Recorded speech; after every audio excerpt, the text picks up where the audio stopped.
Also, I'm going to share everything. You know, I'm going to copy the link and share everything during the 10 minutes. Start blowing it up on Twitter.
Yo, my mic is muted. Is my mic muted? No, I got you. I got you unmuted. Okay. All right. All right. I can't hear myself. That's what it is. Make sure you can hear me. I got some stuff rigged up over here to where you can hear me a little better. All right, man. We got some people in the house. What is up, everybody? Yes, it's Thursday night. You're hanging with the Crypto Remora. My name's Wes, and I am joined with, as always, Siri Crypto. What's going on, Siri? How you doing, man? Chilling, man. Chilling like a Cava villain. What? So explain to me this, man. I hear you guys talking about it in the chat. What the fuck is Cava, dude? I thought it was like chocolate or something. I want to show you this. Let me see if I can show you this. Hold up. You see that? Yes. Looks like a milkshake or something. So, yeah. So it's just a quick scan of where I am for all the lovely people out here. Yeah, very cool. No, this is a Cava bar. All right. Please explain. Please explain. What is a Cava bar, man? So Cava is a plant that a plant with the root. They take the root from the plant, and it has medicinal properties. It's in the coffee family, kind of like kratom, but Cava is more. If kratom's more the pain side and euphoric side, then Cava is more the anti-anxiety side. So they relate it more to like having a drink, you know, but obviously better for you than alcohol. So a lot of the people that come in here are like health nuts or people that have quit drinking or quit drugs. I got you. So it's like people come in here after they work out and sit at the bar because there's no alcohol in the bar. So it's a bar, but it's healthy stuff. Oh, I got you. So they have them everywhere in Florida, and we need to. If we make big money on this bull run, that's what we should open in Myrtle. Open a Cava bar. For real. Tell me this: can you put Cava on a cut and clean out the cut? No, only alcohol, dude. So I'm an alcoholic, but I'm just kidding. I'm just joking, man. I used to drink. You got me on that one. I've never touched a drop of alcohol, so I have no idea what you're talking about. Never in my life, dude. Never in my life. Never. let me delete this other thing so we have more memory. Looks like we're running pretty good. So when we go to our charts and everything, we should good.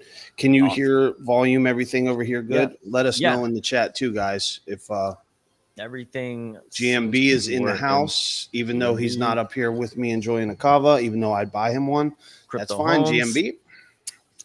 Holmes in the house. What's up, Holmes? What's up, GMB? No, he got to get up early, so I'm just busting his balls. Dude, last week's video, I believe broke 160, right? Is that a new time record or no? It's not yet. Not a new time record, but it is Close. good, man. Compared to the videos and the views that we've been getting, we were at 160 on that last week's video with like the next day, dude. So really good to see, man. I'm glad we're starting to get more people back in. It's been a ride, dude. It's been a ride. But guys, as you see the title, Jerome Powell, this is breaking, dude. This is breaking. I have evidence. Jerome Powell has been paid to cancel the 2025 bull run. Makes sense. He's been paid to cancel the 2025 bull run. Breaking news. I was waiting for you to just keep rolling with that because it was good. I mean, he is getting paid. He is. And the mother did not cut rates, man. Like, dude, you canceling the bull run, bro. What are you doing? So, that was a bummer to see. I think, we've just been going sideways, man. People see and they know that, man, we need some liquidity to rush into this market so we can get our bull run, dude. And I hate to say it, dude. I really hate to say it because I'm wrestling with this idea of the 4-year cycle, man. Like, do we go past? You know what I'm going to say. Do we go into 20? Is our top in 2026, guys? Is it in 2026? I say no, but man, I'm not going to lie to you, dude. The idea is bouncing around in my head. Sierra has not changed his stance once, just for all you people out there. I have said this. We're going to hit 275. I think we rally into February, March of next year. I do. I don't think alt season has its peak until after February, March of next year. And I said that even before they're going to cut rates or not cut rates right now. I was assuming they were, and I was like, oh, maybe I'm wrong. Now I'm like, I think my original call is right, dude. Yeah, I mean, dude, you've been saying it. You're sticking to it. I got to give you that, man. You have conviction on the number that you believe we're going to. And, I've always kind of been around 140 to 160.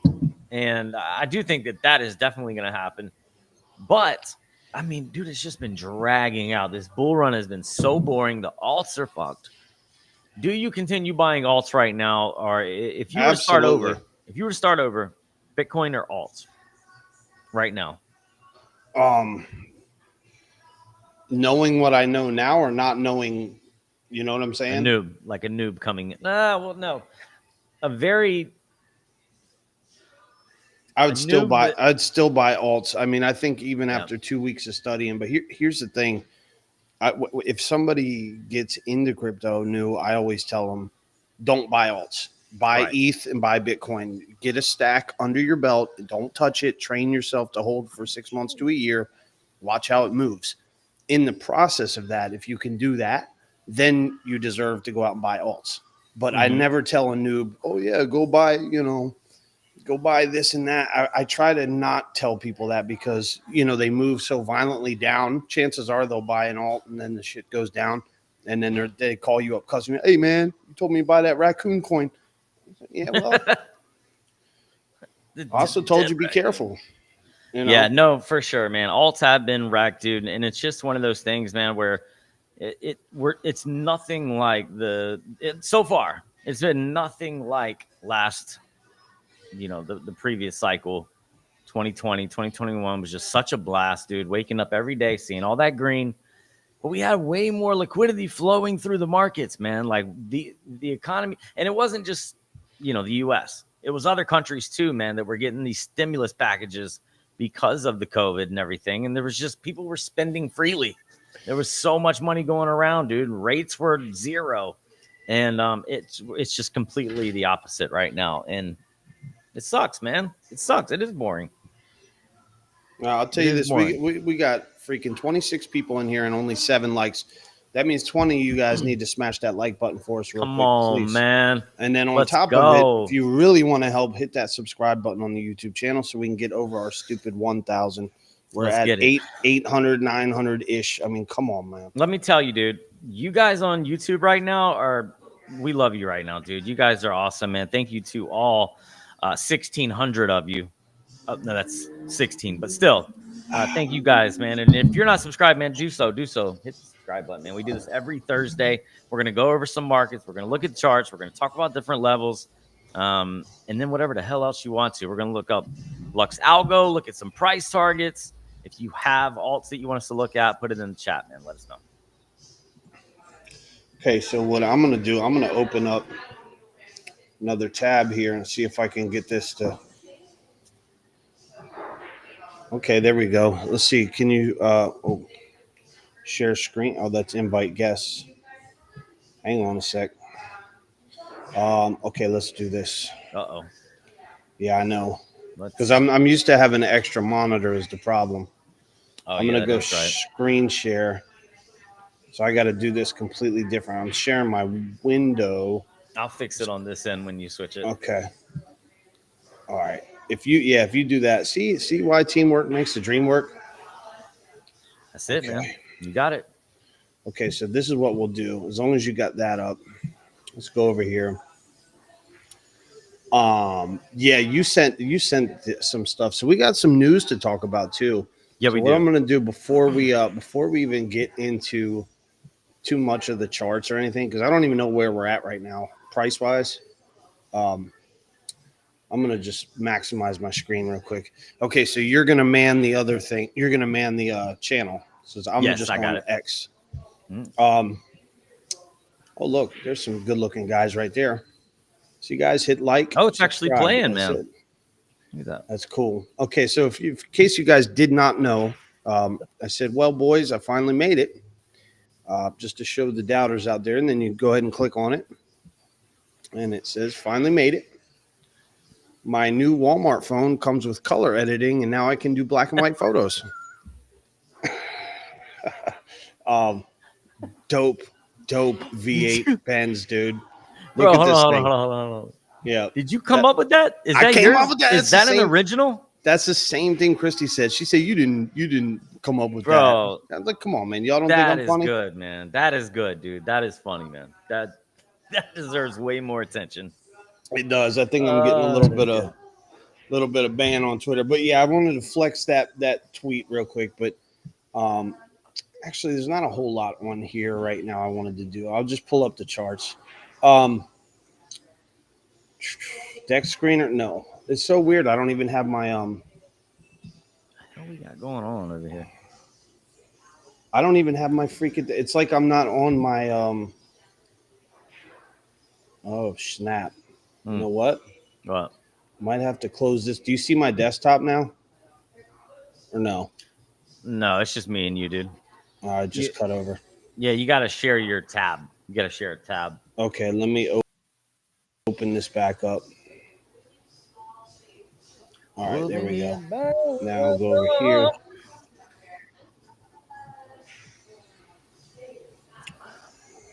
All right. Bear with me, guys. Screen share. Boom. Sorry about that. All right, there we go. Share tab. Okay, it should be rolling now. So I wanted to take a look at cap. Now that we're going to get into meat and potatoes, we'll get into some news in a sec. Let's just look at total global real quick. Are you on your phone? Do you have there you go. Okay. Yeah. No, I got it. It's just because I'm trusting you to run Restream while I do this now. Yeah. No, it was weird because I'm running from one monitor. I usually used to. Yeah, it was weird because it wasn't maximized. Okay, yet, so it was only giving partial. We're doing that sideways BS that I thought we were going to do. We're doing it a little higher. I thought we would be between 100 and 100, kind of chilling at 104 to 107, which is good. We've been holding, but total global is the bad boy I wanted to watch and check.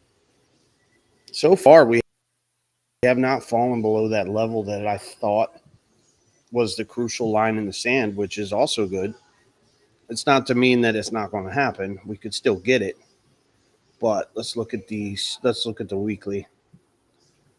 Okay, so we did bounce at 3.3.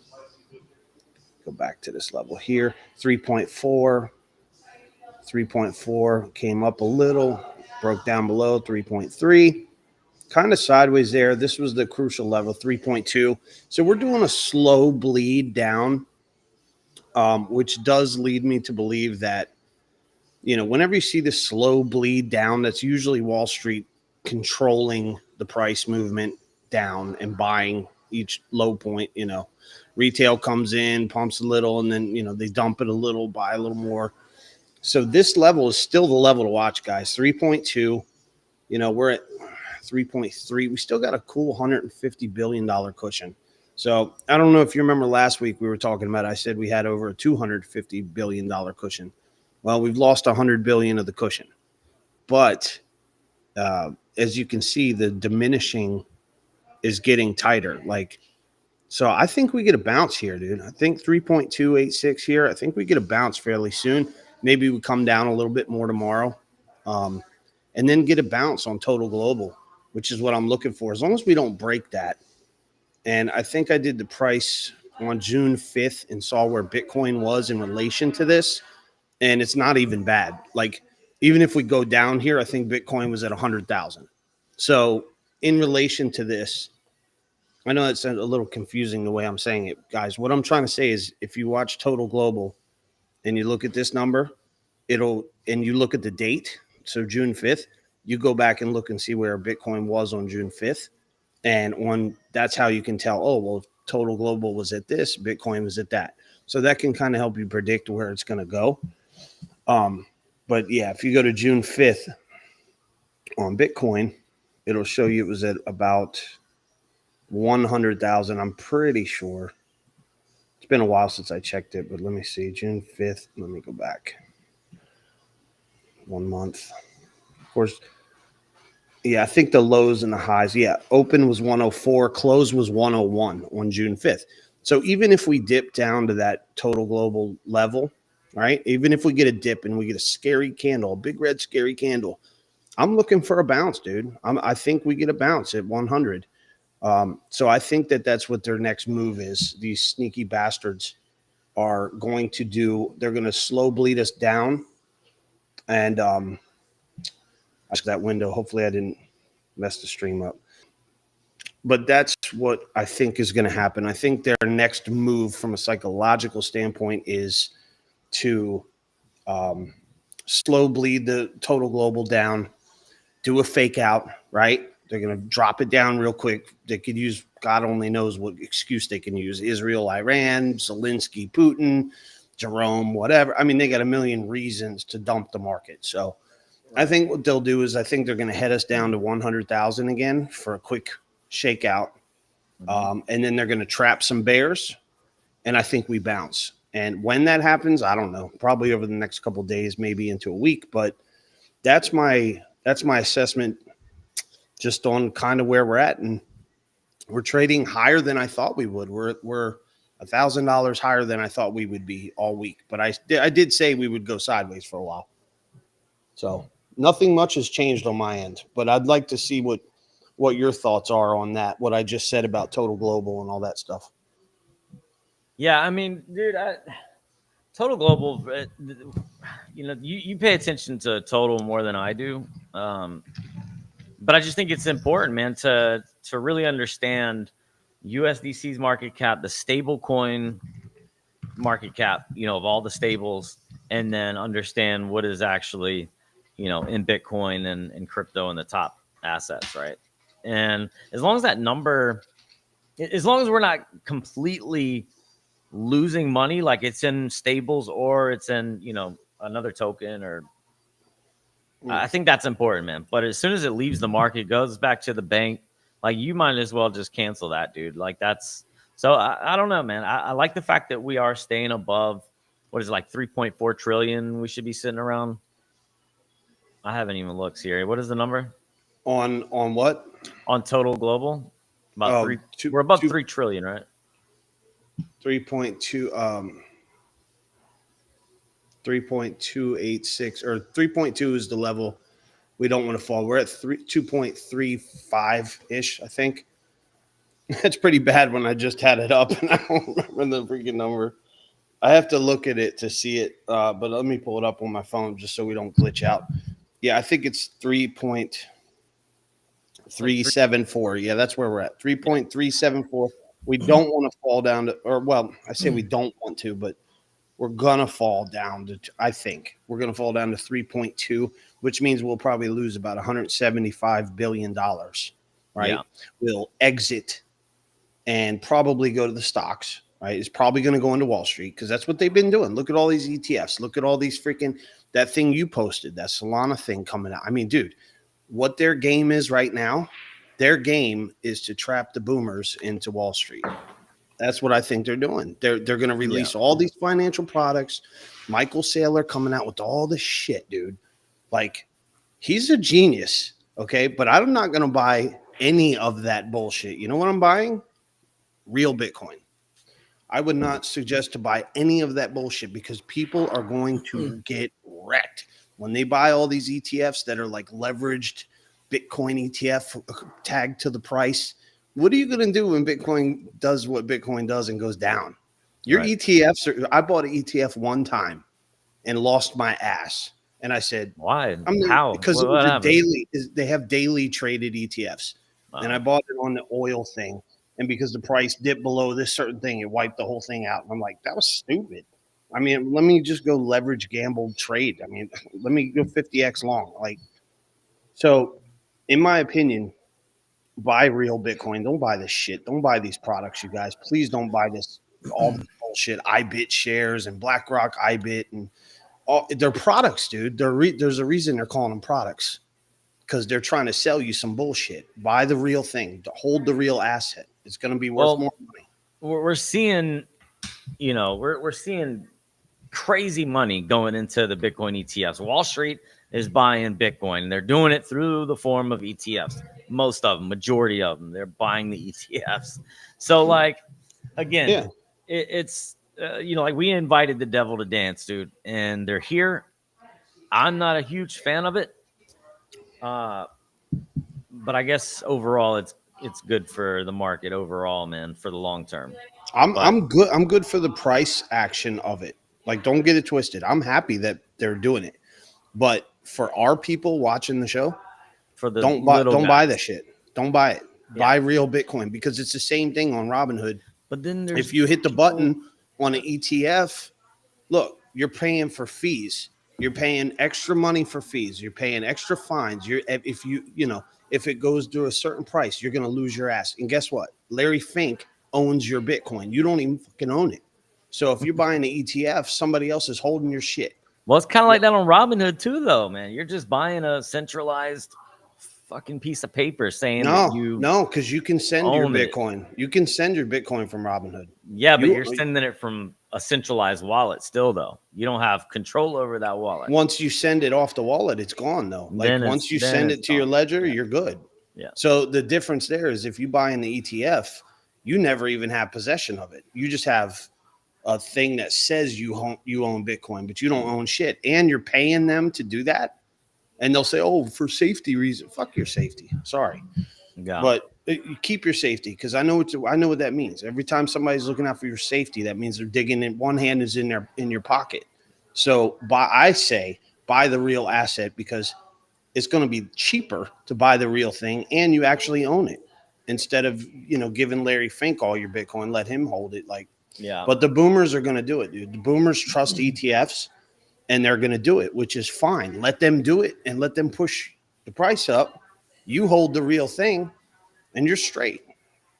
That's the real play, man. I am, and even Michael Saylor should know better than doing all these products. But you know what he's doing? He's selling you shares to MicroStrategy. He's selling you these ETFs. So you know what he's doing? What's he doing? What is Michael Saylor doing? He's buying real Bitcoin. So why not just skip the fucking middleman? And buy the real thing. It's interesting that you bring that up because there is something that I want to share, and it has to do with centralized versus decentralized, it has to do with Hyperliquid, right? We all love Hyperliquid. I don't know who in the audience actually uses Hyperliquid, but we use it every single day. We love Hyperliquid. We've been using it since last year. So I do want to share this post, man, by the Smart Ape. And he had some pretty interesting thoughts on the Hyperliquid front. Let's see if I can do this. No one stops this train. Bitcoin world in the house. Good to see you. Thank you for joining. Yeah, thank you for being here, man. Damn right. Hopefully, I don't get a freaking lag here. Let's try this out. I thought this was pretty interesting, man. And then, you know, you just talking about the whole ETF thing reminded me of this. So, how we look? I can see. Yeah, we're good. All right. So the Smart Ape, go give him a follow. He posts a lot of, you know, different stuff like this, a lot of different content. Very interesting. Prime Ape? Is that a Prime Ape or? No, that's some pup world. What is the? It looks like he's got a Bitcoin pup or a Bitcoin like whatever. Yeah, Bitcoin pup. Yeah. All right, sorry, my bad. Go ahead. No, you're good. So he posted this, and I'm not like, this is not flooding Hyperliquid, but I think that he has a good point here, man. Like where he's kind of getting this from is actually pretty smart. So the original post says, I've held hype since TGE, but I'm selling now. The fundamentals are still solid, but there's a serious threat ahead. My concerns about Hyperliquid. He goes in, highlights Hyperliquid. He highlights Coinbase and Robinhood, how they're bringing their own trading platform, perpetuals, that is based in the US and is faster than Hyperliquid. It's safer because it's centralized. And then he just think that's going to take away a lot of use on Hyperliquid. Because remember, Hyperliquid, you know, technically we're not supposed to be using it in the US. Right? I don't know what you're talking about. Yeah, I don't use it. I don't actually use it. But anyway, so, you know, I typed up this to Grok. Grok says it best. So let me just kind of run through this. Despite hype hitting an all-time high and Hyperliquid's TVL reaching $4 billion, the entry of Coinbase and Robinhood in the CFTC compliant perpetual futures trading in the U.S. announced June 12, 2025, poses a threat to Hyperliquid's U.S.-based user base, which drives nearly $1 billion in revenue. So data in this thread that he shared from shows Hyperliquid's daily active users is 10,000 to 20,000 out of 600,000 people total are predominantly based in the U.S. And a 2023 study shows by the National Bureau of Economic Research found 70% of retail crypto traders prefer regulated platforms for ease and safety, suggesting a potential mass migration to Coinbase and Robinhood. What's your thoughts on that, man? I think that's bullshit. Look, I understand 70% of the Americans would rather use Robinhood and Coinbase. But if you're talking about 70% of freaking degens that are already trading on DeFi, they're not going to go for that bullshit. Not 70% of the degens I know. Well, and another thing, man, that they have to realize is that people still view Hyperliquid like all it is just a fucking trading app. There's so much more to it now, man, with all of these D-apps coming out, the swappers, games, like there's so much more to it. It's just layer one. Like there's so much more happening on it outside of just daily trading perpetuals, right? So that's a little frustrating to see, but I understand where he's coming from. Like if you can choose something that, if you're not worried about decentralization, which I think we firmly believe in decentralization, Sierra and I both, that's kind of like at the heart of crypto, right? Decentralization. Damn right. Damn so right. If you're just one of these people that don't actually care about that and you're not looking to play around with different D-apps and stuff like that, all you want to do is trade, then sure, man. Like maybe you can go to Robinhood, Coinbase when they do roll these things out, these products out. But for me personally, like why? What is the incentive in doing that? You know what I mean? Play around on DeFi, potential airdrops. Like there's so much more than just a perpetual platform for trading, dude, on Hype. So I think Wes, what his second line says it all. I've held Hype since Telegram, but I'm over. And then the next line is the fundamentals are still solid. So here's the thing. The serious thread saying that 70% of retail is going to go over there. Yeah, because you know what? Unfortunately, 70% of Americans are illiterate when it comes to finance, or they haven't learned about crypto yet, or they're just not, they haven't studied it. They don't, they don't know. People don't know. That's part of the reason we do what we do. We're trying to teach you guys there's other ways and other options. Not saying that I don't like Robinhood. Coinbase, I could take or leave because they didn't approve my account years ago. So I have a beef with them on a personal level, but Robinhood is a great thing. I use Robinhood just as much as I use Hype or whatever else. But yeah, you're not going to get the rewards from Robinhood that you're going to get from Hype, and you're going to pay twice as much every time you make a trade on Robinhood. They're going to bust you over the head. You're paying fees. You're paying not fines, but you're paying fees that are probably, $2 to $3 every time you do a trade. Plus, it's a taxable event over there every time. Whereas on Hype, you could, what is it, 3 to 4 cents when you do a swap. I mean, you could open a leverage long for like 4 hours and it costs you 2 pennies. So it's a no-brainer for us, but I understand that he is right in saying that most people are not going to want to use Hype but let's not get it twisted. It's because of the learning curve. People don't want to learn how to do this shit. That's what the issue is. It's all about education and then learning how to do this. I think if people knew and had breakdowns of, hey, this is how you do this, I think that would open the door up. But the degens, I disagree with him. Degens are not going to go, well, that's it. I'm going to go over to Robinhood and Coinbase. And like, no, dude. No. Those people are not doing that. I agree. Because the option is there now.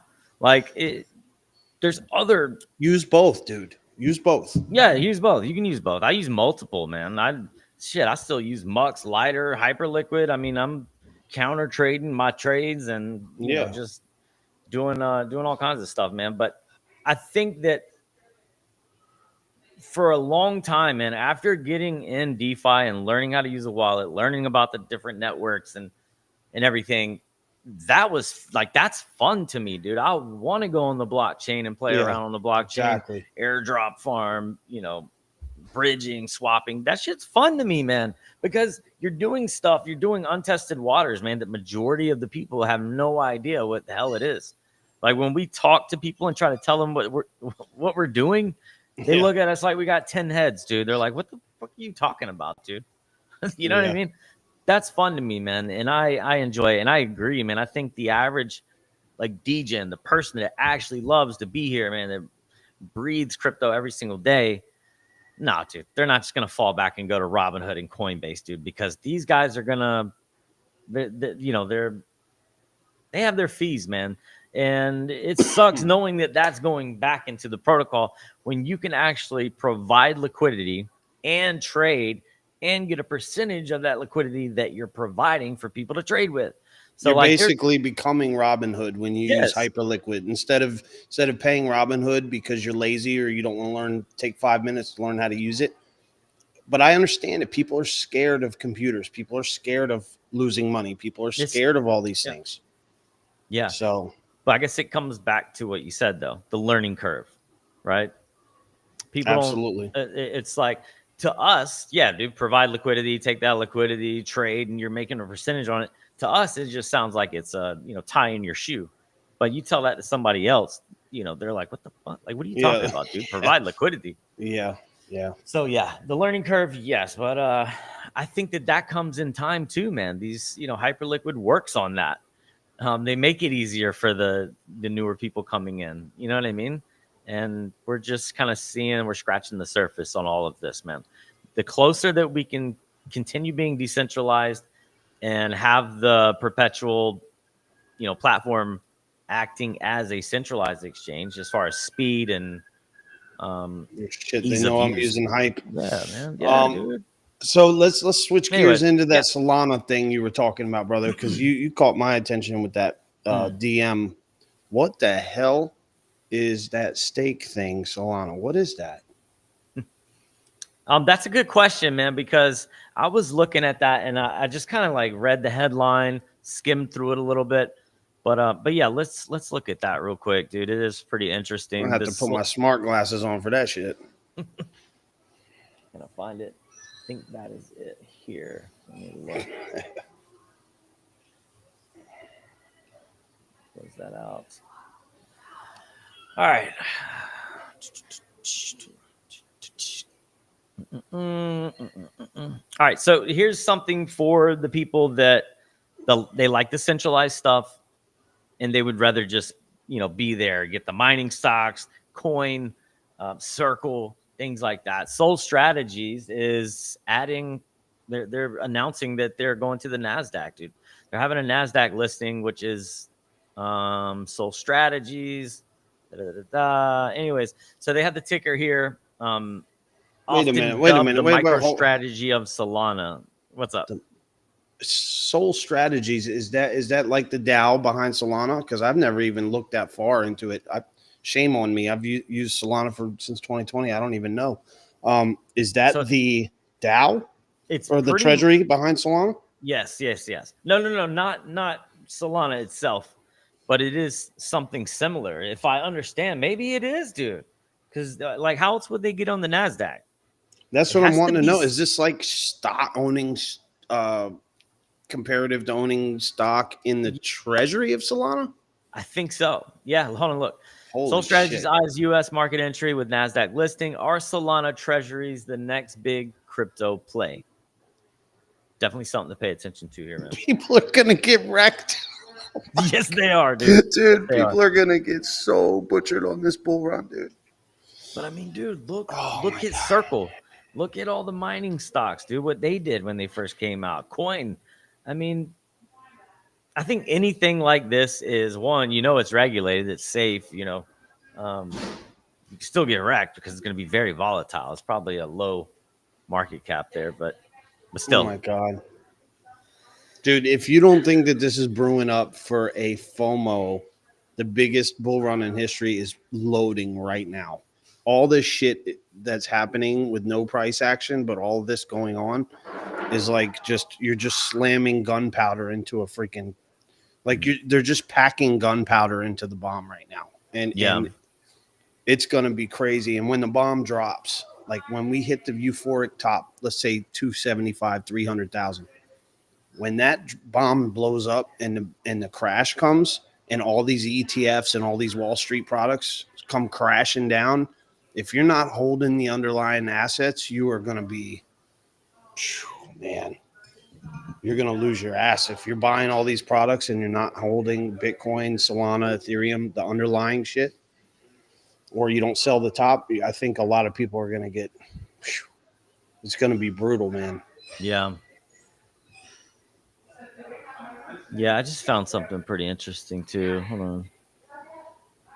500 million convertible note. So they're doing what Sailor's doing to buy more Solana. They're selling shares to buy more Sol.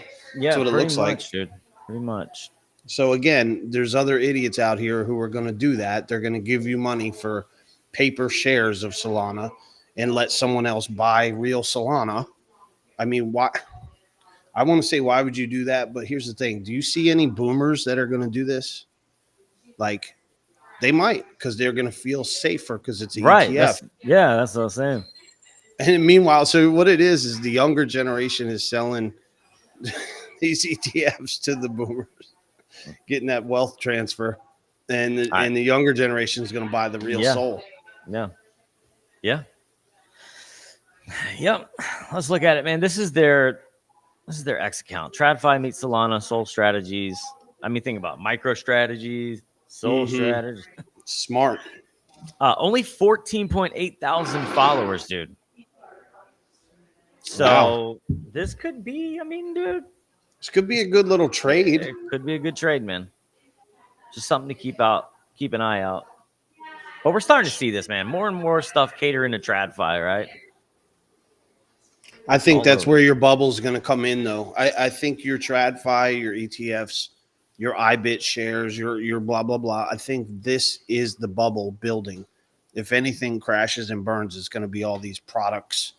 I think that's what's going to leave people overexposed and like, you just think about it, dude. Bitcoin starts running up to $150,000 to $200,000, and people start FOMOing into these ETFs, thinking, "Oh, well, I own an ETF. It's safe. It's blah blah blah." But they don't understand the shit is tied to the price of the asset anyway. So if Bitcoin comes back down, Solana comes back down, and you're holding an ETF, the shit don't matter just because it's safe. You're still going to lose your ass.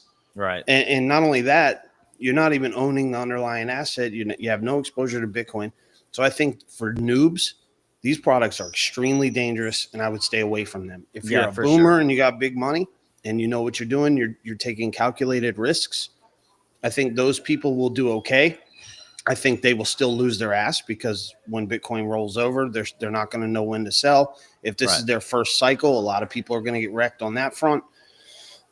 If you're not watching the Crypto Remora every week for this bull run, you're definitely losing. You're done because we have our custom price target indicator and our custom indicator that's gonna, hopefully time the top perfectly. At least that's what we're counting on. That's what we want, man. Very interesting. You found that though. I didn't even see that.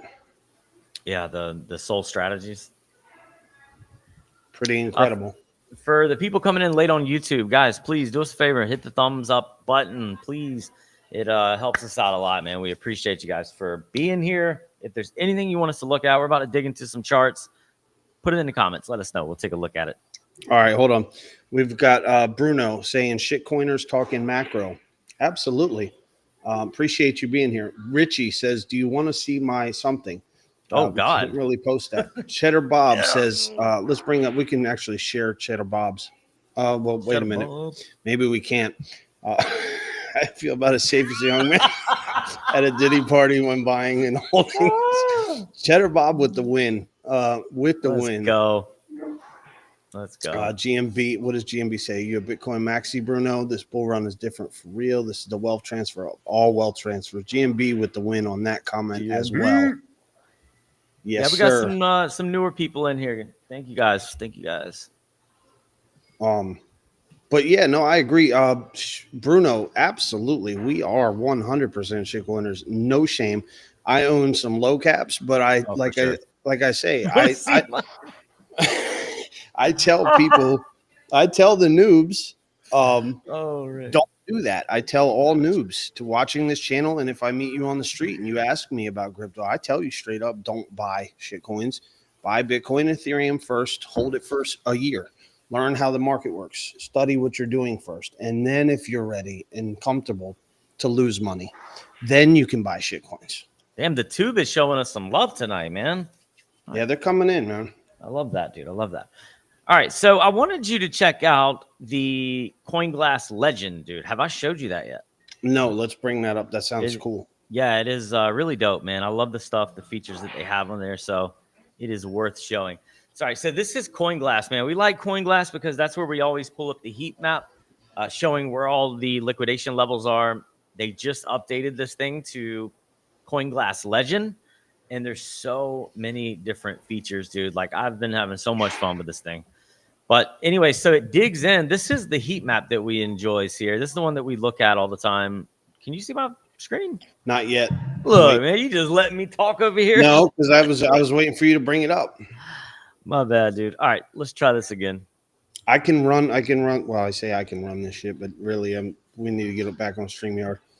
Oh my God, this looks like fishing radar. This is awesome, dude. It is so sick, man. All right, whale so this blips. Is the new thing. I just want to go through some of the features here because I think it's this is crucial, man. This is good stuff that you can know. These are the hidden things in the charts that you can see right here. But yeah, this is, you can change your different timelines, but it goes into depth, dude. Each level shows you these liquidation levels. So see how it moves up and down as I move my cursor? It is showing you that level. So we have a lot of liquidity down here. You can see a lot of the orders here. So pretty much if we came down here, we would wipe out liquidity. There's a lot of buy orders in. Hopefully we would bounce back from that level. But as you can see, the different levels on the heat map just goes into it a little more in depth. We're a little bit closer to the upside liquidity here. But I do think we come back and sweep this liquidity. We're going down first, I think, dude. Yeah. I think they're going to run us down first.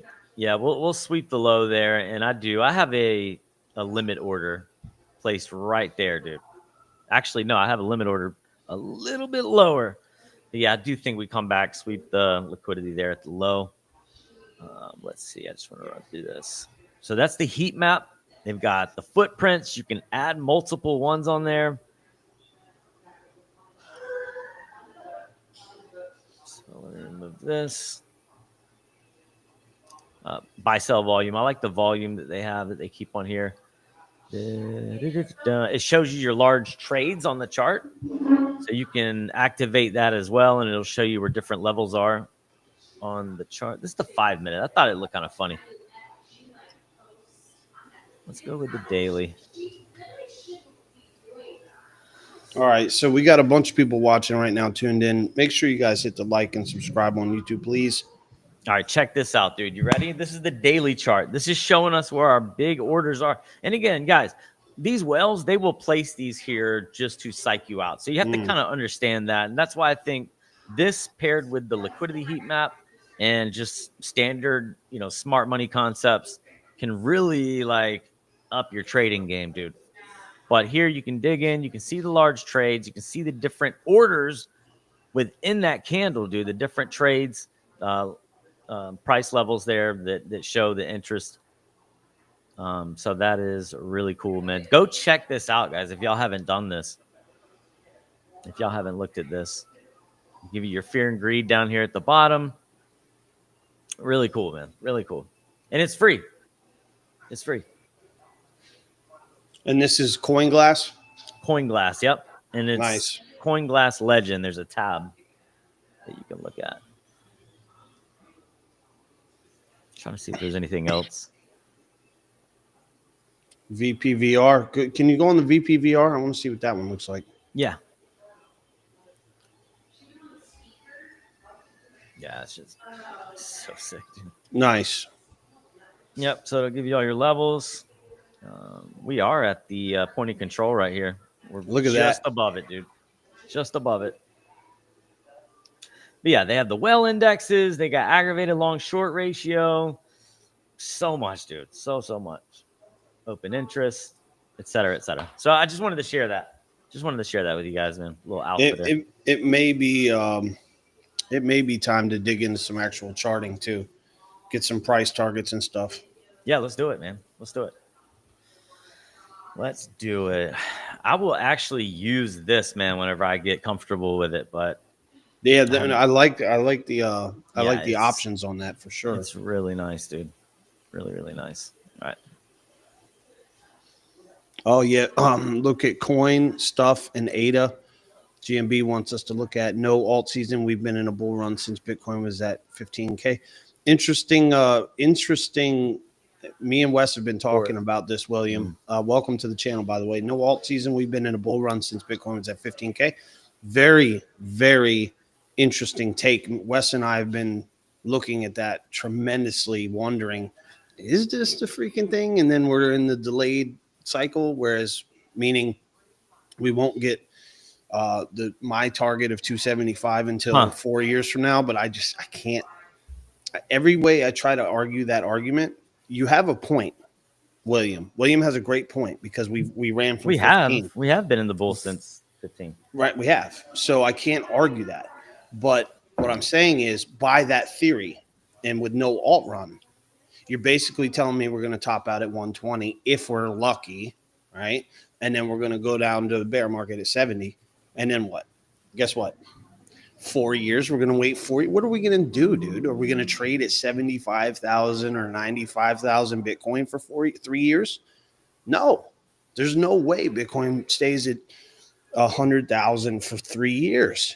Yeah. I mean, that's what you literally have to do. You'd have to trade between $70,000 and $100,000 for 3 years and then have that run. I I do not see that. I don't think it's even possible with the amount of people and the amount of money that's coming in. So while I agree with what you're saying, William, I disagree. And I say that, no, there will be an alt season. You just have to wait for it. And it's not going to happen until Bitcoin moves. Yeah. And I mean, dude, just look here. I'm going to pull up the charts, man. You ready? Let's pull them up. Let's look. But it is interesting. It's definitely not the alt season that we got back in 2020, right? Definitely not. But man, it's not over yet, man. And and I think we still have. Look, I've been saying October for the longest time. Look at what court says, Wes. Court says no. Someone new is coming in October, I think, and going to turn on the printers. They're definitely turning the printers on, but that's I believe that's September. That's that meeting. Everybody's saying September. Usually when they vote yes for a rate cut, it usually happens, but we'll see. And William, I'm not busting your balls, by the way. I was just bringing that theory up because me and Wes have actually argued that theory back and forth. So don't take offense to me saying that at all, please, because me and Wes have both considered exactly what you said. Yeah. So this is others, man. This is everything outside of Bitcoin. And, he's right, dude. If you compare this, he's not exactly correct, but if you compare this to what is happening now, you can kind of see, man, we did the same things back here, dude. Just kind of up, down, sideways, COVID, whatever. It was boring, went sideways. And then towards the end there, that was when we kind of went parabolic. And then you can see where Bitcoin bottomed out. They bottomed out the same time. Keep in mind, this is the weekly chart. So, you're looking at January 2023, December 2022, January, something like that. And, we were at $68 billion for total market cap in the alts, right? The others market cap. And then you look at where we went to 450 billion. That's a run, dude. That's an 8x, something like that. So it's not bad. Like, we have ran, it just doesn't feel like it because they've been really fast and then it drags out, dude, when Bitcoin's going sideways and down really fast and then it drags out. You know what I mean? So it definitely didn't happen like it did last cycle, man. You know what else you don't really take into consideration is if you measure from 2020 to 2025, there's something very interesting about this pattern. And the interesting thing about that pattern is everyone ignores the gigantic cup and handle. That gigantic cup and handle is due at some point. And when it's due at that point, okay, it's going to double, meaning the alts are going to go up to 850 billion or more. And I think that is still coming. And I do not think that that's 3 years away. Well, that's what I'm saying. If you look at this from a short-term view, everyone would say we're going back down. We're going into a bear. But it's not happening, dude. I do not think that's going to happen. I think October through February, March, you guys are going to see what I'm talking about. And I think that's when the parabolic shit is going to happen. I think the alts are going to – I think that cup and handle breaks out. I think. Which one are you talking about? This over like – that over, yes. Are you talking about like this? I'm talking about that bowl. That bowl and handle. Because I'm seeing handle. This one here, and then we have the handle, there's the handle. And then we break up. But that's not the breakout, though. The breakout hadn't happened of it yet because we faked, and then we came down. We haven't had the official breakout of that bowl. Look how deep that bowl runs. Because you got to take the measurement to the top of the bowl up. Yeah, I did. From the depth of the top of the cup down. Mm-hmm. Now move it up to the top of the bowl. At the breakout point? Yeah, right there. Boom. Now see where that is. That's your. I was that's doing your it from the bottom of the handle breakout. No, you got to measure the. Yeah, that's our target up there. So you're looking at like 50. A 3x minimum from here. But that's with no euphoria, though. Yeah, that's with no euphoria. That's just a target breakout. 231%. I mean, look, man, let's jump into Bitcoin here. Let's jump into Bitcoin. But either way, it wasn't like it was in 2020, man. And there's a few reasons. Not yet. Like, Not yet. look, I still think it does. What I think we still get that 2020 parabolic, bro. I do. We've measured this plenty of times, and you can see when we finally broke above the previous all-time high, even on Bitcoin, on the others, you can see it took 1,000, 113 days. Wow. And then you look at what happened this time. Oh, we hadn't even broken the fucking previous high. No, we haven't yet. That's what I'm saying. People are haven't. asleep. People are asleep on this. How long has right it now, been? bro. Yeah, we're right there at it, dude. Oh, hold on. I got to bring it over some more. We're right there at it. So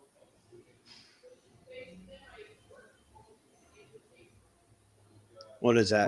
We're at 1,323. So we're behind here. We are a little behind.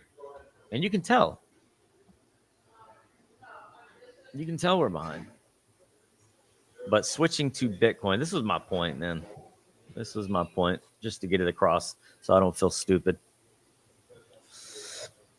So basically what I was saying is, we've talked about these prolonged corrections going down slowly and down. And what I was trying to point out on the others chart was the break of the previous high. When we finally broke above the previous high, 1,078 days. And then you look and see how long it took us this time. And it only took, it's like 800 days or something. Yeah, 819 days. So that's like 200 and something odd days, a little more than 200 days. And like these prolonged corrections is why we did that, because we were way ahead. And now we've slowed down on those correction points to bring us back up to speed. And that was just my point.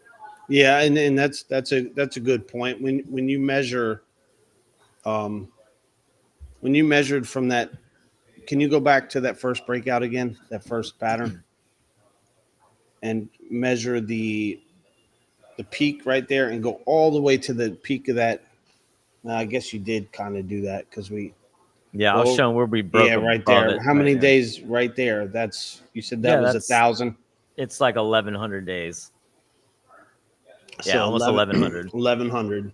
Now, the interesting thing is on this move, if you measure from the first peak, not the second peak. Yeah, I would take it from there and go over. Where is that? To that? Where does that take you? But here's the thing, Siri. Why would you take it from this peak to measure the next one when every cycle, man, and it's the 4-year cycle. We've always come a year before we hit the bottom after the peak, and then bull run, and then it always hits. Yeah, within that 3 years. The reason I would take it from that first peak is because that second peak was bullshit. That second peak was the VCs just using us as exit liquidity. I don't consider that. No, you have to, man. You have to. Well, I don't necessarily have to. Yeah, you really don't. This is what I'm. This is I don't understand though. This is what I'm saying.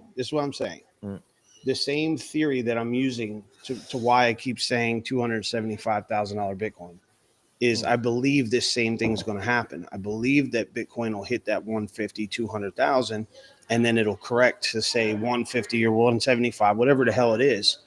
But that retail will come in and go, holy shit, I'm going to buy, I'm going to be rich.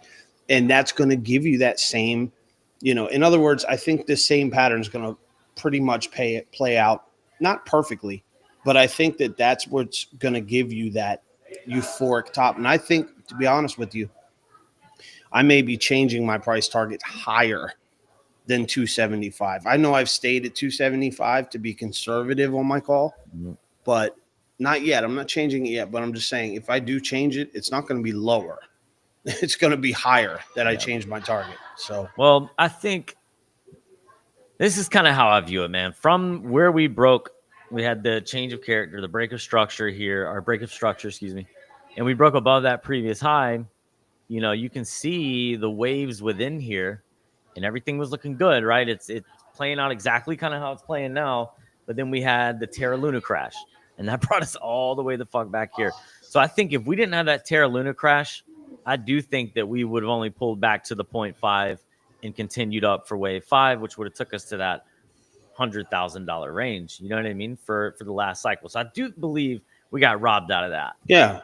I do believe that. How many days is that? Just curious, measuring from that first top over, how many days did you get from that? From what? From that first peak, the one you said not to measure from, but that I wanted you to measure from that first peak to the how many days is that? It's probably right at 1,100. Yeah, it's at 1,057. See what I'm saying? Like now, if you go to the next one, dude. go to the next pattern. No, just do me a favor. Just humor me. Just go to the next one now. Scroll over and go to where we're at. Mm-hmm. Okay, so the next cycle, whatever. If you did 1,000 days from there to the next. We're gonna have to pull up the Remora chart, man. Yeah, we're gonna have because it's a lot of I don't know, man. I just feel like the 4-year cycle, it's not gonna keep intact. It's not gonna stay intact. It's gonna end up, breaking at some point. And this could be the cycle that it breaks. It could have already kind of been broken with COVID. Yeah, COVID in 2020. Then you had FTX and all the bullshit. Whatever. So let's think about all the events that have occurred. So 2017, everything was all good. It was a new asset, low market cap, moved, beautiful. From the bottom to the peak is the same amount that happened in 2020, technically, right? Same amount of days that happened the previous time. So we got to remember, COVID happened here. Terra Luna happened here. We started moving on. Then we had FTX happen. And then that was our year-long bear market before we bottomed out. Same thing. We peaked out, year-long bear market, bottomed out. Bull markets, they're all lining up. Everything, the timing on all of them are lining up. The only difference between these two and now is we broke above the previous high a lot faster. But that's due to the ETFs. There's things that are playing into this thing. And not to mention, man, rates are still high as shit, dude. And we were getting that liquidity injected into the market back here. So that helped pump the market as well. Right now, we just don't have any major catalysts. Lock liquidity or not, they need to turn that printer on, man. Now, here's the thing. On the first cycle, you rode the bottom of the rainbow for the majority of the entire cycle. And people probably thought, oh, this thing ain't going to do shit. It ain't going to go to the top of the band. It ain't going to do nothing. They thought that all the way until the last 2 months of the bull run in 2017. I mean, look at it. It rode the very bottom. People were probably scared to death on that first cycle, thinking it was going to fall below the rainbow chart, because the rainbow chart's been out since inception, basically, I think. But if you were in that first cycle, GMB was there. I asked GMB, I wonder how it felt riding the bottom of that channel. Were you scared? Look at the second one. You're kind of in the mid range more. And now where are we at? We're in the bottom, mid, and we're closer to the top part of the mid, but we've never ridden the top side of the rainbow. The top side of the rainbow sits at $280,000. So by that theory, right, we've ridden the bottom to the mid. Yes, it looks like it's a little bit longer of a cycle, but the top of that rainbow is where? It's at 280. And so for people getting impatient right now because we're in the moment saying, oh, we're not going to go there. There's no alt season. It's not going to run. It's not going to happen. It's easy to say that shit now, but you got to take your emotions out of it. You're being emotional because the price isn't where you want it to be. For sure, man. So your emotions are sitting here saying it's over. It's hard not to be too. And I get it. But the reality of it is, if you look at the last 2 cycles, every single time we've nailed that top blue line. Wes, where is that top blue line at? 280 to 290. So, I mean, again, you could call me crazy for saying we're going up there, but I mean, I can't adjust it. Like, if I wanted to, I could bring it down and just expand this. Even if you bring it down, though, you're still at 280. No matter how much you bend it down, you're still going to tap 280. Eventually, you can't. eventually. Well, eventually. So here, but by that thought, that would mean we're going to go into a full year downtrend, and then come back down to 10, which could happen. But I don't think so. I think you still got plenty of time to go up. And when I say go up, look at the last two go ups. The last two go ups were parabolic. They were huge slants. You haven't seen that yet. You haven't seen the huge slant yet. Likewise, the opposite. You've kind of ridden the bottom, slow, steady staircase. So for it to go up towards the end of the year in 3-4 months, absolutely possible. Not a doubt in my mind that we can still do that and still hit 280. And here's the thing about the lack of liquidity flow right now from the Fed not cutting rates. Something that I noticed, I heard it somewhere. I might have heard it from Lark, I'm not sure.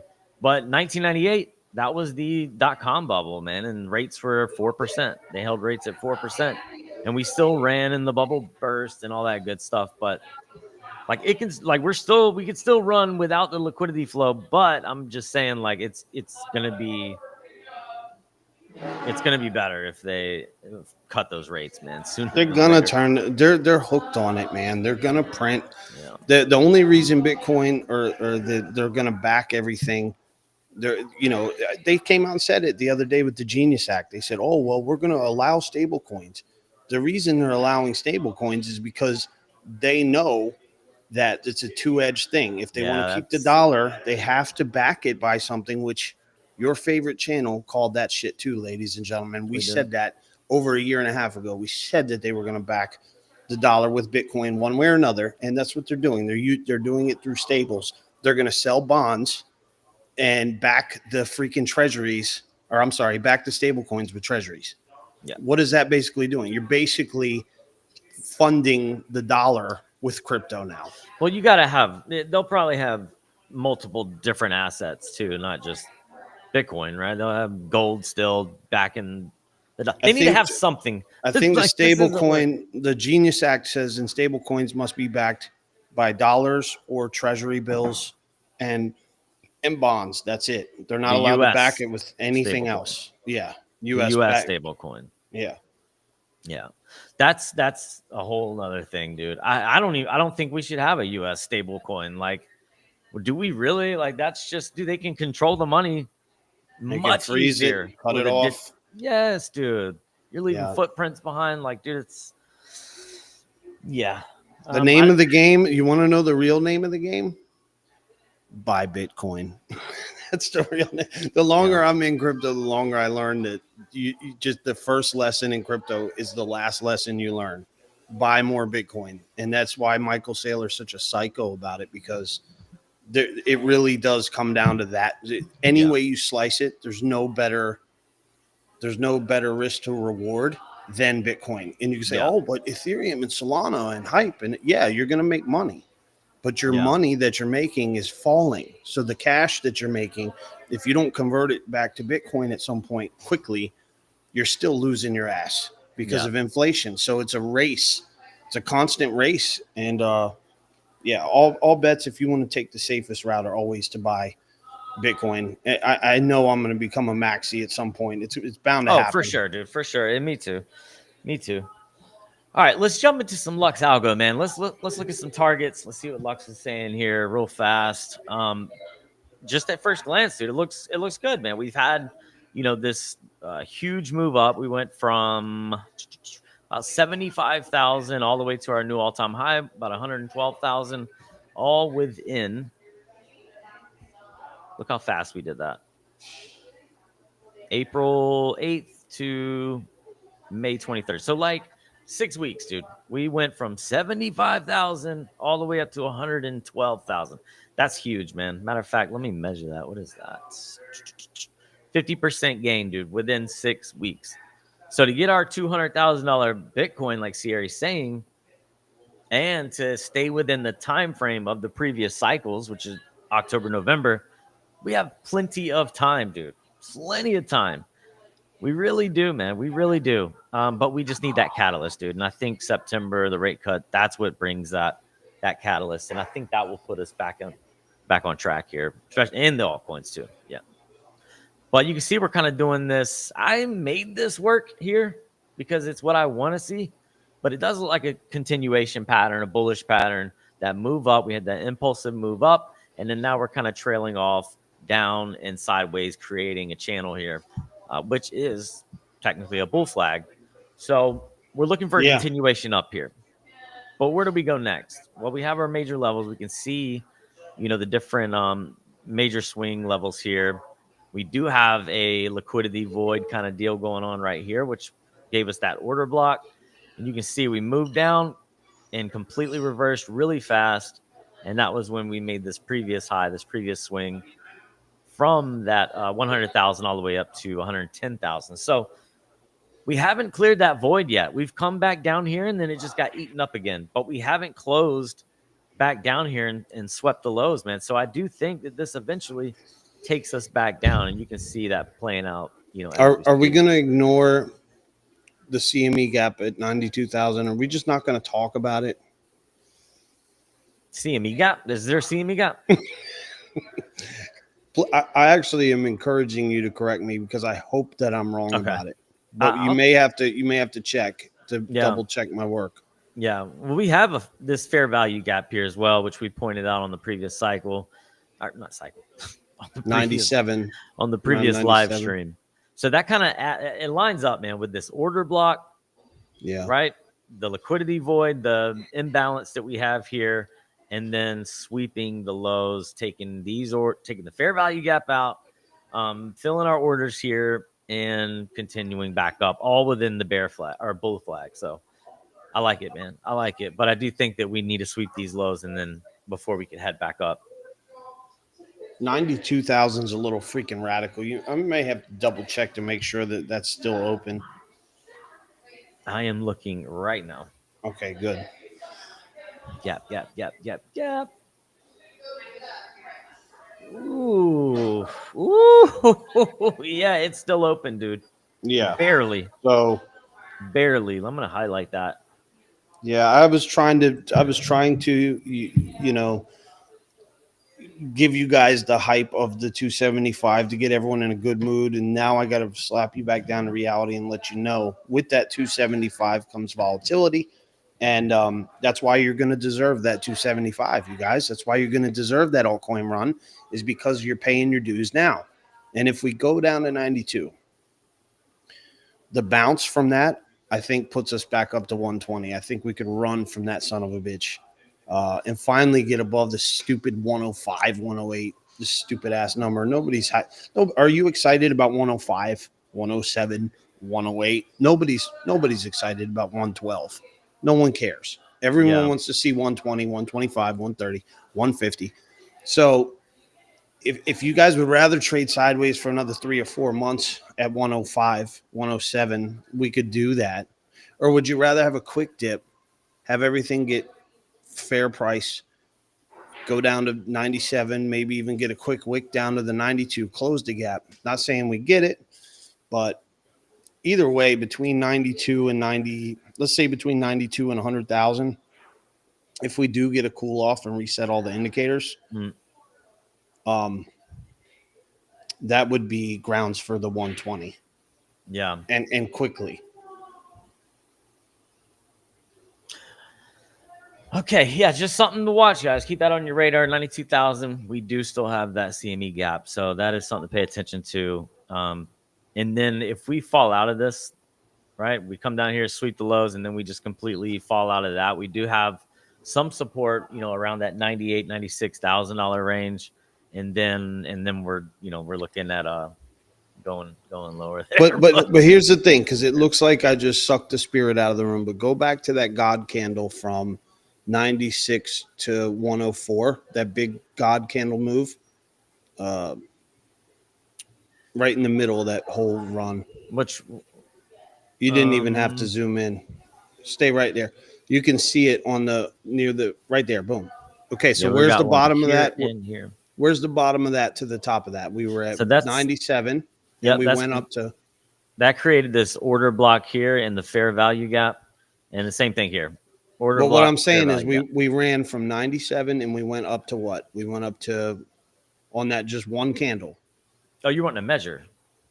Not even the percent move, just the price from the bottom to the top, that one candle. We went from 97 to 105, 103, what?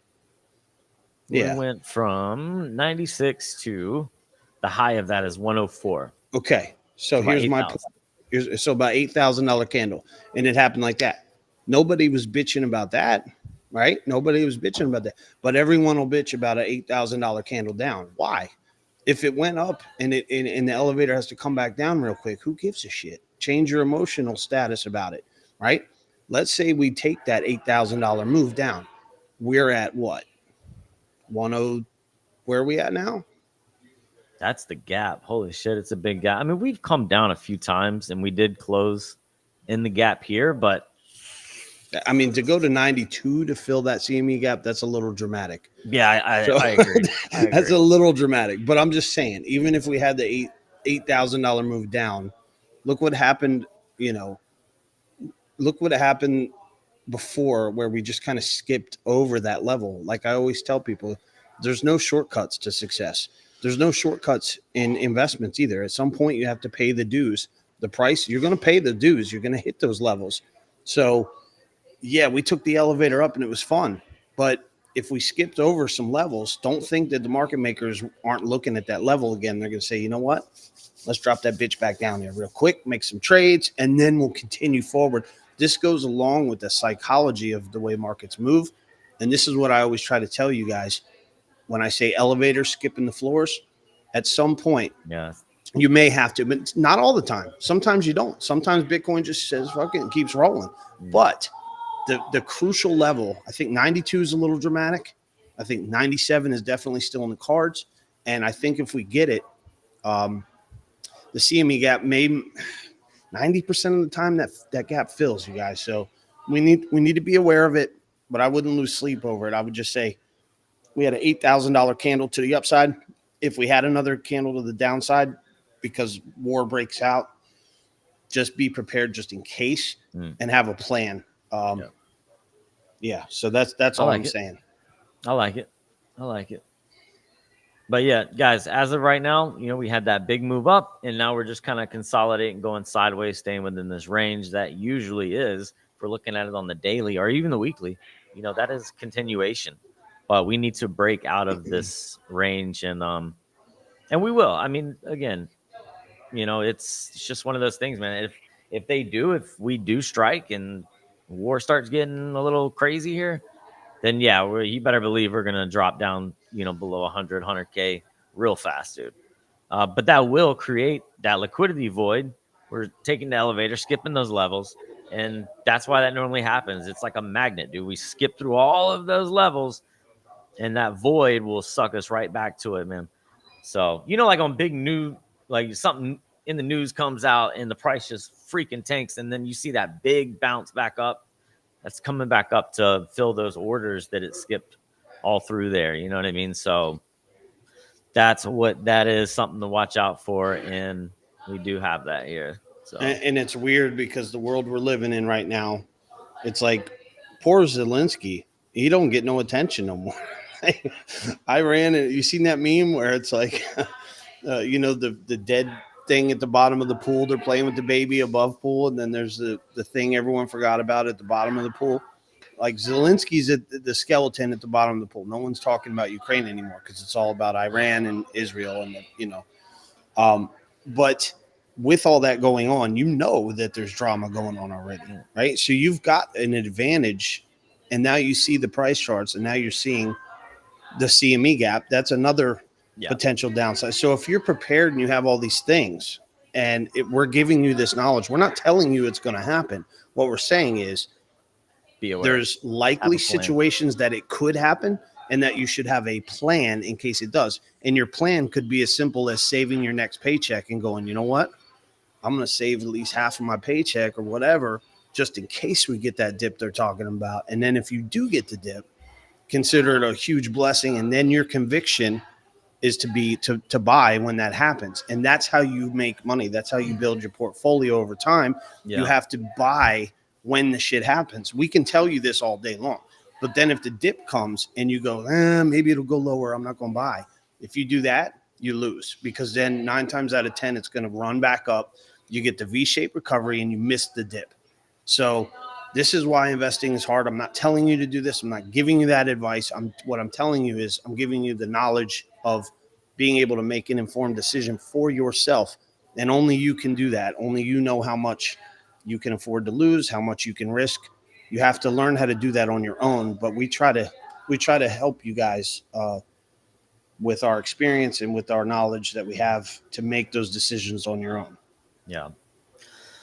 All right, so price targets here, Lux Algo. We actually did. Remember the other day, Sierra, this was when we started that candle and it dropped all the way down. And we were like, let's wait and let's see what happens. Let's see where it closes at.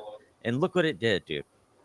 Look what it did. It came right back above those levels that we had marked, which is really cool to see. And then we ended up going to freaking 108 like overnight. But now we're falling back into this. What can we expect?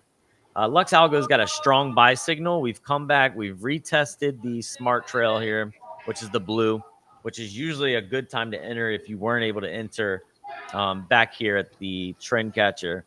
Good time to enter. Anywhere around this smart trail is a good time to enter because it is validated. The catcher's green. It's a strong buy. We got our green dot on the oscillator matrix down here showing that momentum's starting to shift. And this is a good thing. This is a good thing. We still have money flow in the green, barely down there, but it is in the green. That's always a good sign when this is green. So, it's not looking bad. It's looking good, man. We got a continuation pattern on the higher time frames. Strong buy signal. Lux Algo confirmed. Anywhere in this blue shade is going to be a good entry on a swing trade. So just keep an eye out for that. And then our targets for Lux Algo is 116.5 for the first take profit. Second is 122.5. So we do have targets to the upside there. All right. Just real quick before we do that, because I got kind of tunnel vision. Can we look at I'm going to do devil's advocate because of the music thing. And I know everyone's, me included, I was kind of on the anti-ADA train for a long time. But I am very curious. Can we look at ADA real quick for GMB and also stuff? Of course. And then we'll come back with fresh eyes and give price targets. All right. All right. Yeah, cool. Because I do want to talk about this a little bit. ADA should be somewhere here at the top. I believe it's right around 60 cents earlier yesterday. What the hell just happened? Cardano. Okay. All right. So ADA is, as far as Lux Algo goes, ADA is in a confirmed sell with targets to the downside. It is a strong sell, and it is confirmed. First target is 51 cents. Second target is 40 cents. That doesn't necessarily mean it's going to go there, right? Wow. If Bitcoin bounces where it's at and it stays where it's at, obviously the alts are going to follow. So let's see, man. We're sitting at a pretty critical area here again. And ADA has this low as well. So it would be nice to see that come back, sweep the low, and then continue up. But yeah, alts aren't looking good, man. The alts are not looking good, man. I'll be the first to tell you that. Let me just comment something on that real quick. 45 to 55 cents for ADA. If you were to measure, see, that looks bearish as hell to me. That flag, the flag itself, the structure of the entire move is very bearish looking flag. It doesn't look like a solid, downward movement. It's kind of like that crooked. You know what I'm saying? Yeah, I know what you're saying. Yeah, it's wait a minute. I was trying to make something. Trying to work make here. a descending broadening wedge there. Trying to make a. Yeah, we had a deviation here. It's tough, dude. I mean, we're seeing this. All the alts look like ass, man. Can't hide that. Can't deny that. I'm just curious if ADA's price target to the downside would be, let's go to the very bottom, 45 cents, even though that's crazy. But Then I do what's called a counter comparison, where I would say, okay, when the last time ADA was at 45 cents, check that date, right? Check the date the last time it was there, and then go to Bitcoin and see where Bitcoin was on that date. So in other words, it kind of tells you where Bitcoin was compared to, in other words, you're using ADA's potential downside target to reverse measure where Bitcoin may go, if that makes sense. Yeah. So what do you want me to look at? Well, it looks like the last time was 50 cents. Looks like the very bottom of those wicks and the top. So let's just use 50 cents for now. So yeah, the last time that the bottom of that wick, that huge red candle, not huge, but it's got more of a bottom wick than the top of the candle, right in February on ADA. Right over to the left, 2 more candles, to the right, 2 candles right there. See that wick down to 50 cents? Mm-hmm. That's where the green is. Yeah, that's a huge red candle, and then you have a huge wick. So something dramatic happened that day. So what I would say is look at that day and then go back and look at Bitcoin, see what Bitcoin did that day and see if they coincide. That's what, February 3rd, 25? Yeah. So check Bitcoin's price February 3rd, 2025, see where it was. Right here. That was probably Which, that dip right here. and that brought us down to what? No, because that's February 24th. This is the 3rd right here. I mean, nothing really happened. Third is what? Where's the We bottom, just though? We just had Bitcoin. What was the tanking. price, though? What was the price? February 3rd. It closed 97. at 97. But it wicked down to what? It wicked down to dun dun dun 91. $91,000, $92,000. So what? I don't understand. So what I'm trying to say is, right? If Lux Algo is saying Cardano is going to go to 50 cents potentially. Yeah, but you have Bitcoin a CME leads. gap. I know. Bitcoin you have a leads. CME gap at 92. And the last time Cardano went to 50 cents, Bitcoin went to 92. Now I'm just saying. I know I have a backwards ass way of doing things. Yeah, I get it. But I'm just saying it could happen. It's not coming to me. It's not coming to me. Yeah, it could happen. It could happen for sure. But I mean, it's just a comparison to the last time it went to that price where it was Bitcoin. You checked the date, you saw the date, and the date perfectly, the wick went down to $92,000.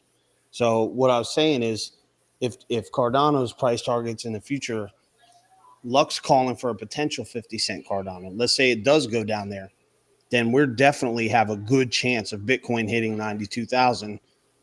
And or vice versa. In other words, Bitcoin has to go to 92 in order to get Cardano down to 50. I get it. Bitcoin moves first.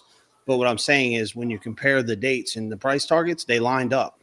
So the potential for us to hit a 50 cent Cardano and a $92,000 Bitcoin line up. Those prices line up with they already happened before. So does that mean we go there?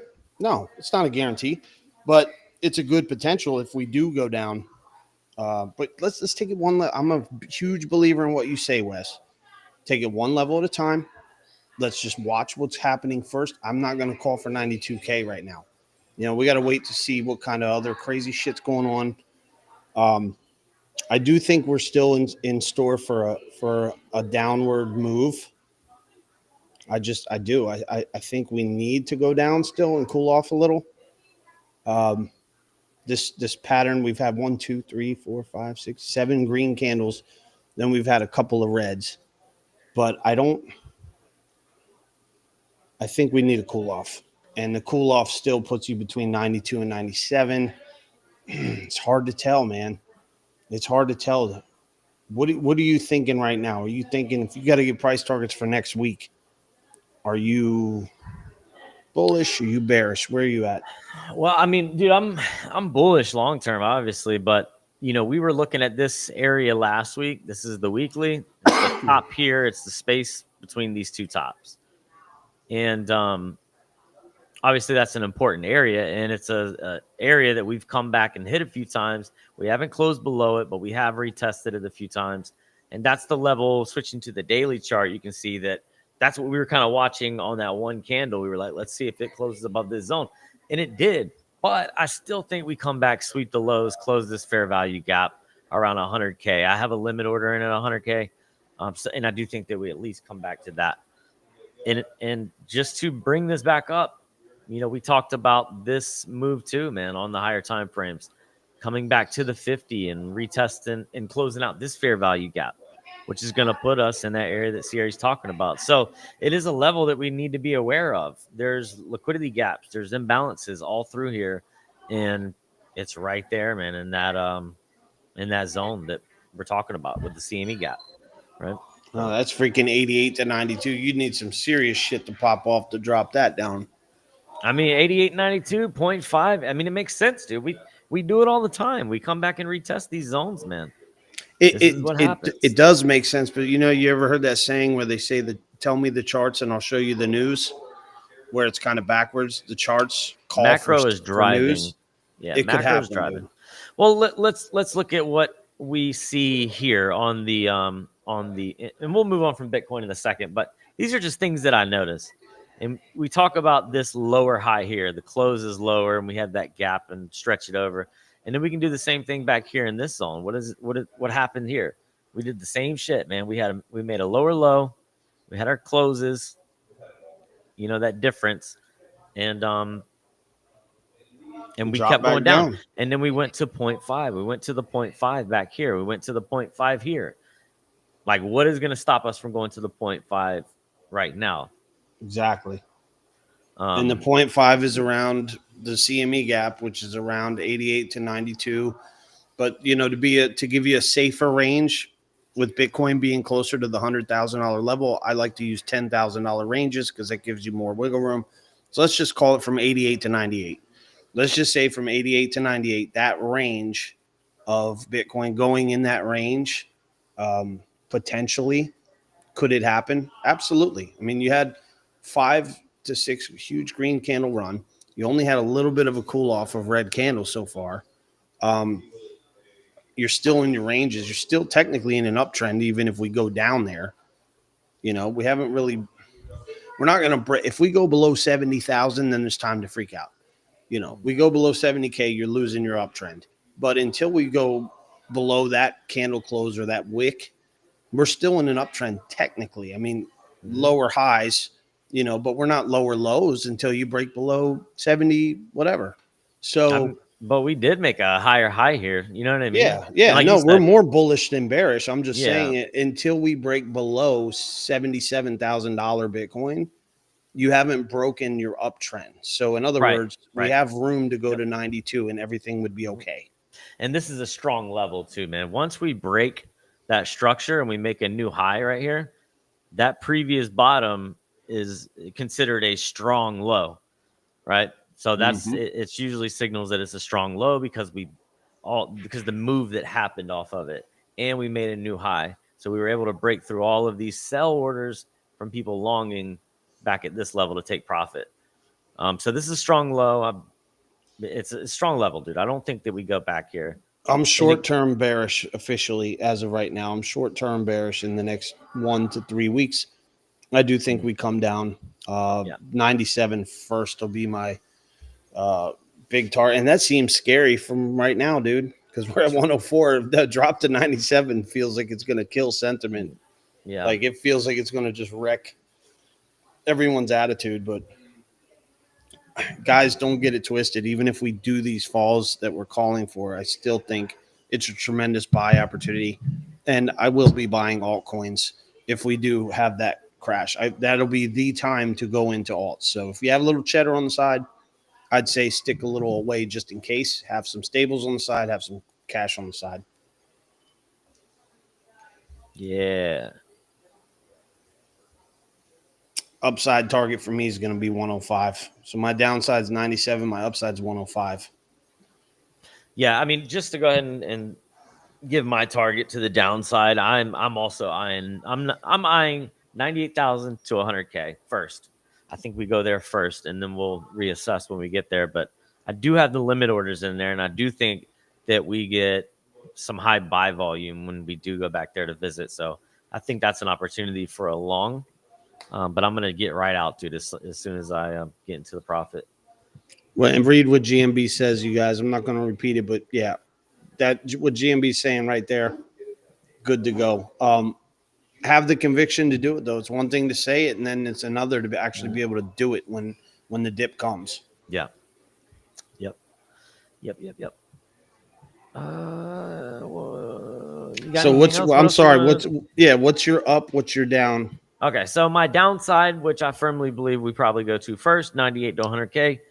My upside, dude, I mean, how can I not say new all-time highs? Because we're in the bull run. Like, this is still the bull run.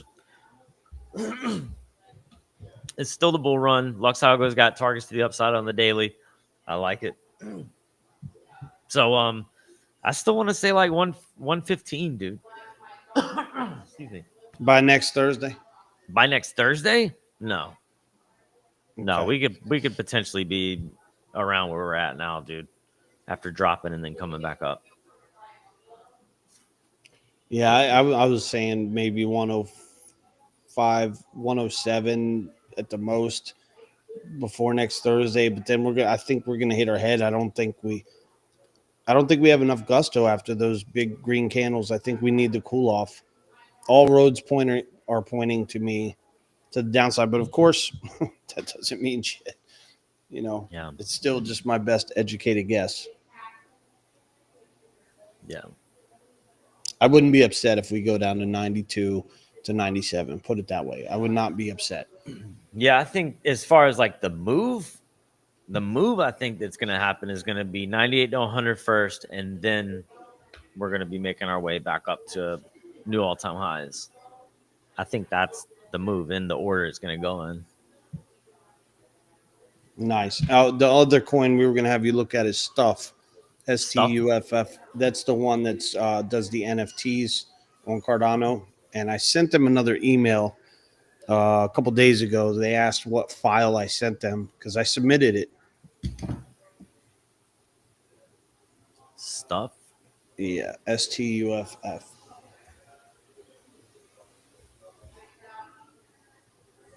Pretty damn dope, dude. I hope they come through with this because I'm telling you, I'm going to be a very, very good customer if they do. I'm sitting on over 100 freaking unreleased songs, so there's a tremendous potential. Is this it, dude? Is it 0.004? Is it STUFF? STUFF. But what's the... Is it Cardano? You're on Cardano chain? No, I'm not sure what this is. This is... Let me see. GMB, if you're still in here. What's the price for it? Do you have a price or anything for it?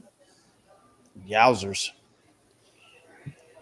Yeah, it doesn't look great, but yeah, I mean, that's actually good. That's actually good. I don't want it to look great right now. I don't want too many eyes on this. Right. Let me see. Yeah, because my phone is about to die because I don't know how to charge my phone correctly because I'm an idiot. 0.004. That looks like it, buddy. Yeah, that's it. So this is it. That's it. Yeah. That is it. So I want to see. What I'm trying to do is wait to see if this first NFT making new all-time lows, if they get my NFT out and they put it on the freaking chain and it works, I am gonna buy the shit out of this coin. I'm just letting you know right now. I'm going to because I'm gonna release a whole album on this thing because I can't find any other blockchain that's doing it to make life easy.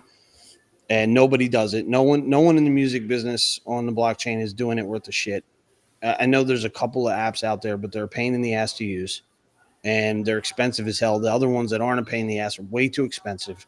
You know, they got to remember, musicians don't have big money. The average musician that wants to put his art out there is doing it because he wants to not kill himself in the process. You know, It's a very, very difficult trade to make money in. So, I will support whoever. It's a race to get the money for that. And if they do, I'll promote the shit out of it. So I'm hoping that they do get back to me very soon and let me know what the process is or what the progress is. All right. I think that's going to do it, man. I don't have anything else, man. You got anything else? No, I think we gave our price targets. We didn't really get into any of the Iran, Israel shit, but to be honest with you, I don't think that's going to help anything. We gave our price targets. We gave you ammo to the upside, within a couple of months, So if your downside is this, if you're on the fence right now about crypto and you say, I don't know if I want to buy. If I'm telling you, you buy this stock for Facebook or Amazon, you go back and you could get it at 92 cents or you could get it. It's going to go to 92 cents and then it's going to go to $2.75. Would you buy it if it went from $1.04 down to 92 cents? And the answer is up to you. You have to answer that question yourself. But I'm just saying you're at $1.04 right now for a Bitcoin. We're telling you it's a potential could go as low as 92 cents.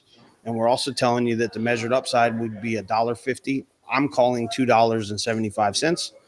So if the numbers were that, would it make sense for you to invest? And that's the question you have to answer for yourself. Me personally, it's a no-brainer. If my downside is down to 92 cents or 70 cents and my upside is $2.75 on a stock, I'm buying that stock all day. The other thing we said we were going to look at, Wes, just because GMB brought this up too, he said, why don't we do a look at some stocks? Because you guys, me and Wes also are into stocks. Can we look at Nissan real quick? Do you have a way to pull up stock? Yeah. I want you to look at Nissan because I've been secretly stashing away Nissan stocks. Well, why? And why Nissan? Is there something about it that you like? There's three things I really like that are interesting. Number one, I grew up hanging out with a lot of brothers. Right? The brothers love their Nissans. I'm just saying. I'm not being racist. It's what it is. Nissan cars are good. A lot of people love Nissans. Then you go to the Japanese and you go over to the other side of the world. They make robots and shit. Nissan has all kind of robot shit going on. Tesla's not the only one in the robot game. Okay. Toyota and Nissan are very strong. They're all doing it now. Nissan is very strong with their robot game. Okay. Number two. Number three. So you get the cars, solid. Nissan cars ain't going nowhere, I don't think. Number two, you got the robot in the IT sector. Nissan's doing just as good as everybody else. They're slept on. But number three, they have American-based factories. Nissan has been talking about that. And with Trump doing all this tariff shit and saying, local and buy America stuff. Now, granted, when you buy the stock Nissan, it's still over the counter. It's like a pink slip or whatever. But, okay, there's four reasons I'm buying Nissan. That was the three. The fourth reason I'm buying is because look at the chart. Yeah. Look at the falling wedge. Pull it up. I ain't scared. Pull it up. I'm buying all-time lows. I mean, dude, it's either gonna fail. It's either gonna go out of Nissan's either gonna go out of business and I'm gonna lose what I'm buying right now, or it's gonna come back. Well, pull it up. I don't like it personally, but you are buying at a good time right now. Damn right. Pull it up chart's for the just people. been going down since 2002. Well, I didn't buy it then. I'm buying now. That's what I'm trying to say. The entry right now is when I'm buying. I didn't have to go through all that other bullshit. Yeah, that's what I'm saying. Like pull now, it up though, Wes. We can't see it. GMB saying motherfuckers sound like Wolf of Wall Street. All right, that's the max chart. I was trying to get. I like the max chart. I wish we could get the line chart on it. Let me look at the entry though. Look at the entry is what I'm talking about. That's your 3 month. I'm seeing a triple bottom. I'm seeing a falling wedge. I'm seeing all-time lows, and I'm seeing a company based in the U.S. making cars during a year that the cars being made and manufactured in the U.S. are going to be rewarded.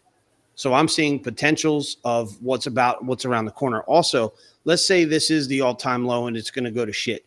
You still got one more pump out of this thing. I mean, you still got one more correction to the upside. at least you're at a bottom, dude. You're at a bottom like shit. So the entry is why I'm buying right now, because I just stumbled across it and I say, you know what? This is one of those ones where you just open it up and it's so low that you're either the company's either gonna fail and it's done, and you're gonna lose whatever you throw into it, or it's gonna come back. And I'm a believer on the side that Nissan comes back.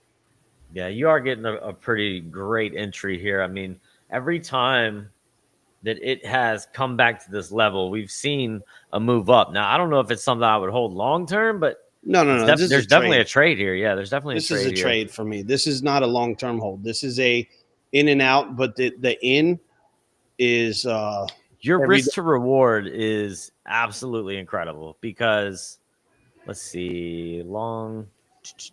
Let's say you opened it up where it's at right now.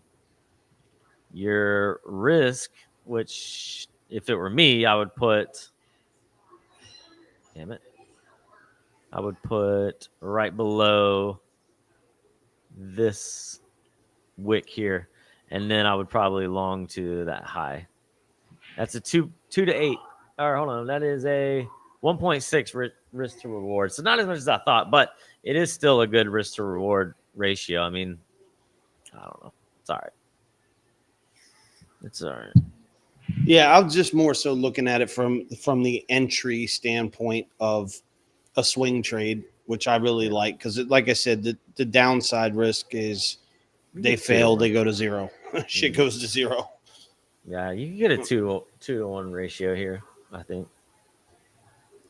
But if something turns around with the market and Nissan, let's just be honest, Nissan's been around a while, at least as long as I've been alive. Nissan's been on the road. And that's not to say they can't fail, because, so was General Electric and all these other companies. Sears. I mean, Sears came and went in the time I've been a kid to now. So could it fail? Absolutely, it could. And you're taking that risk, but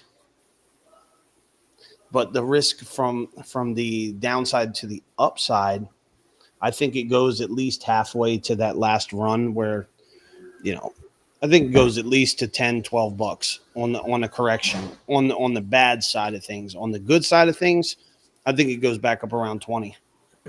Yeah, this is one that I really want to get an entry in, and I think I'm going to wait. I think I'm going to wait until we can come up and drop after hitting a new high.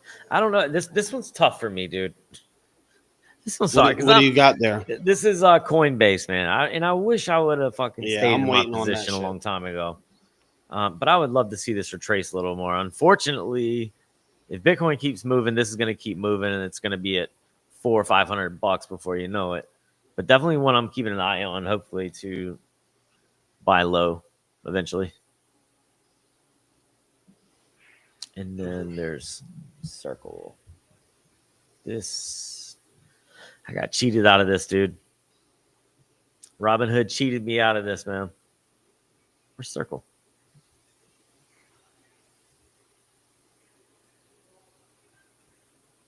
What is it, dude? That picture looks a little crazy, don't it? Where the hell's Circle at, man? As every time I see Circle, I see the USDC logo for some reason, even though it's, Yeah, he says coin may come down. I agree. I think that you can wait on your entry on that, dude. I think Coinbase definitely has a correction. I think it's over. I'm not saying it's overvalued, because it's definitely got value. So I'm not saying it's overvalued. I'm just saying I think the price pumpage from the IPO, you got to let shit settle down. You got to let the dust settle down. Why isn't this adding, dude? I want to add this. Anyways, I was trying to look at Circle. It's not popping up, though. That's weird. JMB says he bought coin before they had the lawsuit. That's all I got, man. I think people are starting to get exhausted here. Yeah, they're dropping a little bit. And I gotta get out of here too. So that was fun, dude. I love Thursday nights, man, and I appreciate every one of you for being here. Make sure you're following us on all socials at the Crypto Remora. Make sure you're following Siri at Siri Crypto and myself at Crypto MacGyver. Thursday night. We'll see you guys next Thursday night, 7 o'clock p.m. Eastern Standard Time. Until next time, peace out, guys.